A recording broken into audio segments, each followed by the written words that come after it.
Rajat Rajgadia, Director Research with Motilal Oswal Securities, joins us. Rajat, whereas we are celebrating the reform process has kick-started, do you think it's time to exercise caution, and how much of today's price action do you think is hot air? Well, hi, good morning. I think the kind of moves that we have seen last 2 days itself will call for some caution. But I just wanted to make one important remark here, is that if this is the beginning of a process and you're going to see more positive announcements ahead, then it will be too early to get cautious on the markets. People have been cautious on the markets for almost last 2 years now, and the sole problem or worry for everyone has been the lack of policy making in the system. So when it has started, and just 2 days of start, I think we should all be quite happy that finally markets are responding also. And let's just play the event out fully. Right? Be cautious about in terms of what you are buying, but I think as far as the overall markets are concerned, we just may see more momentum ahead.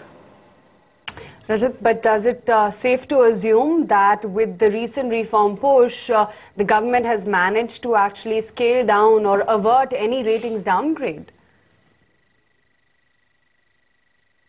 Well, I think they may have been successful in delaying the rating downgrade, because while some of the measures that they have announced does boost the confidence, as far as fiscal deficit is concerned, you need some more concrete measures, because what they announce on the fuel prices just lowers the under recovery by 20,000 crores. You still have 1,60,000 crores, and plus I think there are many other issues on the deficit front.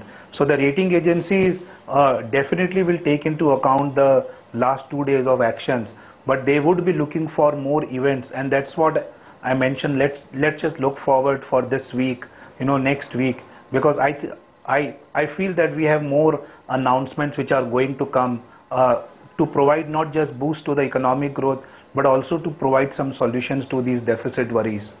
So what is the new base for this market, assuming that we don't get too many policy reforms? What's the good scenario? What is a bad scenario? Well, let's also put in context that this rally started with the global move. You had a huge global rally last week, which got further fueled up by what India did over the last 2 days.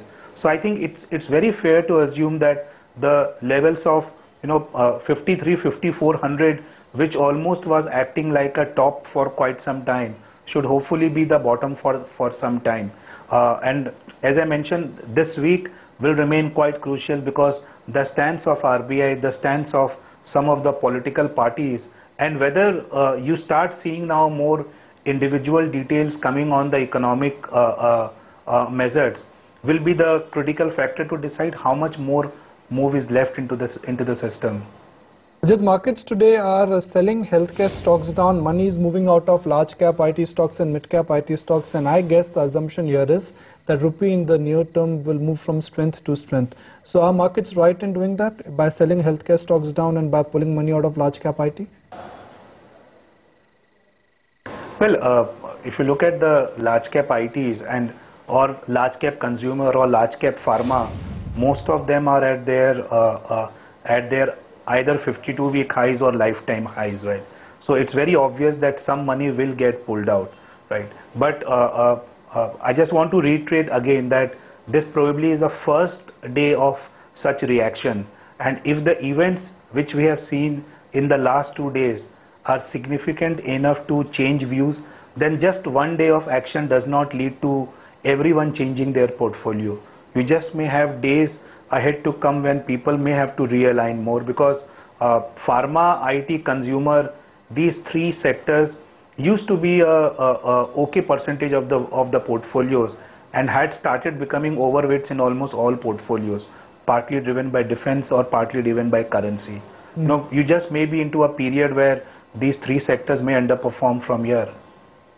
So Rajat, should one use today's opportunity in the retail and aviation spaces to actually book profits? Well, I think it will take it will take a while for this entire FDI thing to happen in reality, because it's not that the global majors were just waiting at the doors to write checks, and the structure itself will take time to get unveiled. Right. As far as aviation is concerned, I think it will be back to business on how the underlying industry does.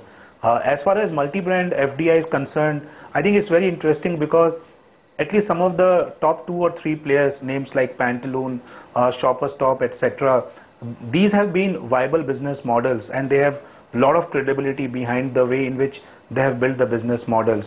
So this phase could just be a phase where investors may start looking to buy these stocks, at right prices. What is the right price is today morning difficult to predict, but it definitely provides a significant catalyst to some of these names.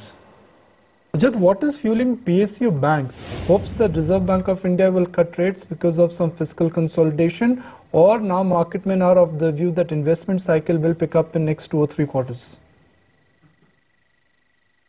Well, I think a lot of these stocks typically tend to bottom out before you start seeing the actual data turning positive.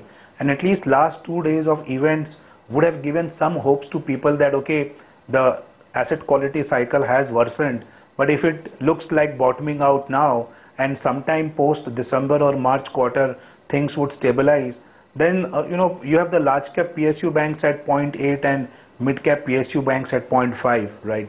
So just the amount of short covering that can happen into these names can easily take these stocks much higher from here. And from an absolute return point of view, these stocks typically make a lot of money from these prices. It's just a question of patience and the right catalyst.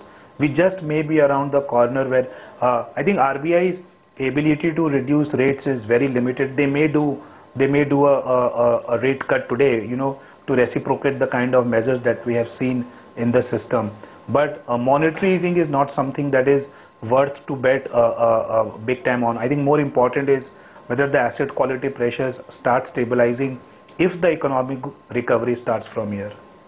At the current juncture, do you think Infosys and TCS, they both run the risk of underperforming because the macro has changed, rupee has only strengthened? For Infosys, big boys are stuck with a no growth scenario. For TCS, it's difficult to justify a large cap IT which is growing at about 20% is trading at a P multiple of 25 times. Well, these stocks will run the risk of underperformance only if you see a big run up in the markets. The way we are looking at the markets is that you may see the markets remaining into a range of plus minus 5% from here, but there will be a lot of stock specific activity. There will be allocations which will chase the stocks where you will start seeing momentum building up.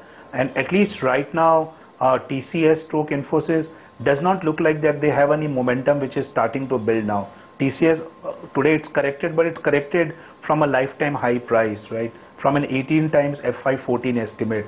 And Infosys, I think it will be important to see the guidance that they make in October, because last time when they made the guidance, it was at a high of currency. So there just may be some revisiting of the guidance if the current currency trend prevails.